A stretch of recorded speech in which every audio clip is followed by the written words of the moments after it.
اور وطر کو شمار کر لیا جائے تو یہ 20 رکعت بنتی ہیں، اسی لیے تراویح کی رکعت کی بھی تعداد 20 رکعت ہونی چاہیے۔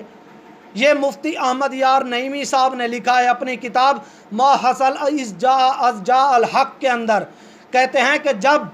نمازوں کی فرض نماز کی رکعت اور وطر یہ سب ملا کر 20 رکعت بنتی ہیں، وہ واجب ہیں وطر اور یہ فرض ہیں، جب ملا کے 20 رکعت میں بنتے ہیں تو ہمیں بھی چاہیے کہ تراویح بھی 20 رکعت پڑھیں۔ ان کا جواب مفتی کفایت اللہ سنابلی صاحب نے بڑا زبردست دیا ہے۔ انہوں نے کہا ہے کہ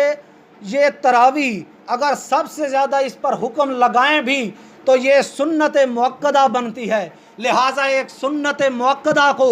آپ کا فرضوں کے ساتھ یا وطر کے ساتھ تشبیہ دینا غلط ہے۔ اگر آپ نے تشبیہ دینی بھی ہے تو تراویح کو سنت مؤکدہ ہے تراویح، تو اس کو تشبیہ بھی سنت مؤکدہ سے دیں، اور اگر آپ سنت مؤکدہ گنیں تو فجر کی 2 اور ظہر کی 4 6 ہو گئی، ظہر کے بعد کی 2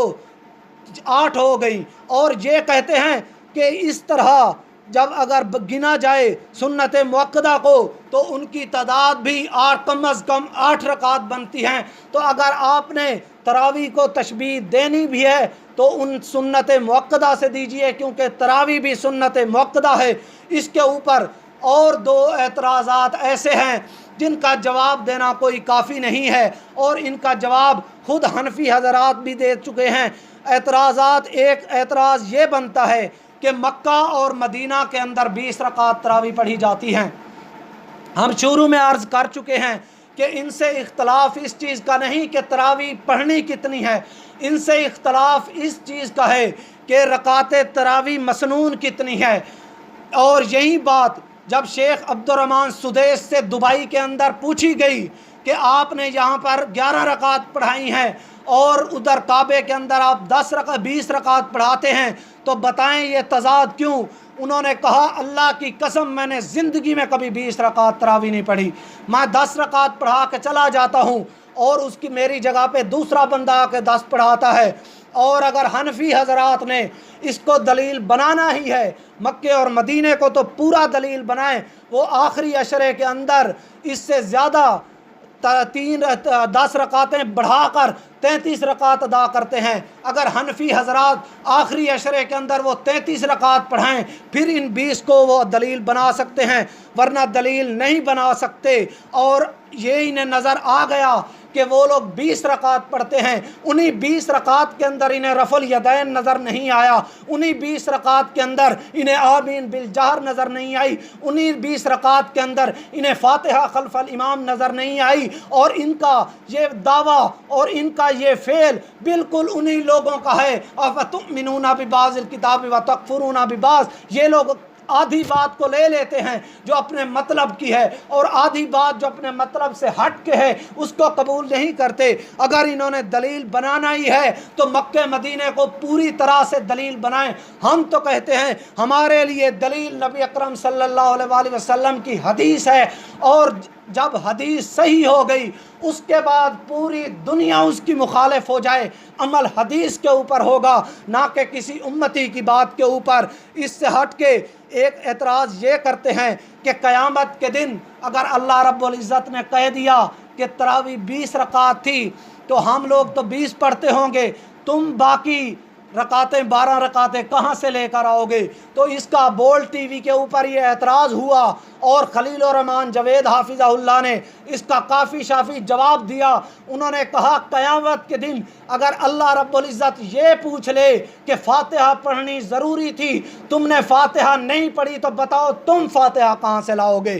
اس کے علاوہ ایک اور اعتراض کرتے ہیں، یہ بھی بول ٹی وی کے اوپر خلیل الرحمن جوید صاحب سے سوال ہوا کہ بتاؤ اگر تمہیں ایک جگہ پہ 20,000 روپے دے دیے جائیں، ایک بٹوے میں 20,000 روپے ہوں اور دوسرے بٹوے میں 8,000 روپے ہوں، بتاؤ تم کون سا بٹوا لوگے؟ تو فرمایا خلیل الرحمن جوید صاحب نے کہ میں ضرور ہی 1000 والا بٹوا اٹھاؤں گا؟ تو انہوں نے کہا ہاں، جب پیسوں کی بات آئی تو تم 20 والا اٹھاؤ گے، جب عبادت کی بات آئی تو تم 8 والا اٹھاؤ گے۔ تو خلیل الرحمن جاوید صاحب نے بڑا پیارا جواب دیا۔ خلیل الرحمن جاوید صاحب کہتے ہیں کہ اب یہی سوال میں تم لوگوں کے سامنے دہراتا ہوں کہ اگر میں تم سے کہہ دوں کہ یہ اس بٹوے کے اندر 20,000 ہیں اور اس بٹوے کے اندر 8,000 ہیں، اور ایک بات جو تم نے مجھے نہیں بتائی میں تمہیں وہ بتا دوں، میں بتا دوں کہ 20,000 والے نقلی ہیں، 8,000 والے اصلی ہیں، تو بتاؤ کون سا اٹھاؤ گے؟ کہتے ہیں پھر تو ہم 8,000 والا ہی اٹھائیں گے۔ تو خلیل الرحمن جاوید صاحب نے کہا ہم بھی 20 اس لیے نہیں پڑھتے کہ کیونکہ وہ کسی صحیح روایت سے ثابت نہیں ہے، اور حنفی حضرات نے اس کو قبول کیا ہے، اور آج کل کے معتبر عالم دین حنفی دیوبندی مفتی طارق مسعود صاحب نے بھی یہ کہا ہے کہ ہم یہ جو 20 رکعت تراویح پڑھتے ہیں اس کے اوپر کوئی مرفوع روایت نہیں ہے۔ مرفوع روایت یعنی اللہ کے نبی صلی اللہ علیہ وآلہ وسلم سے 20 رکعت تراویح قطعاً ثابت نہیں ہے۔ تو ہم حنفی حضرات سے یہ گزارش کریں گے کہ سب سے پہلے تو آپ حدیث کو چنیں، اگر آپ نے حدیث کو نہیں چننا تو کم از کم اپنے اکابرین کے منہج کے اوپر چل کے آپ 8 رکعت جو سنت سے ثابت ہے وہ پڑھیں۔ اگر آپ نے مکے اور مدینے کو دلیل بنانا ہے تو پھر پورا کا پورا دلیل بنائیں۔ اللہ رب العزت سے دعا ہے کہ اللہ رب العزت ہمیں قرآن و حدیث صحیح سمجھنے کی توفیق عطا فرمائے۔ وما علینا الا البلاغ المبین۔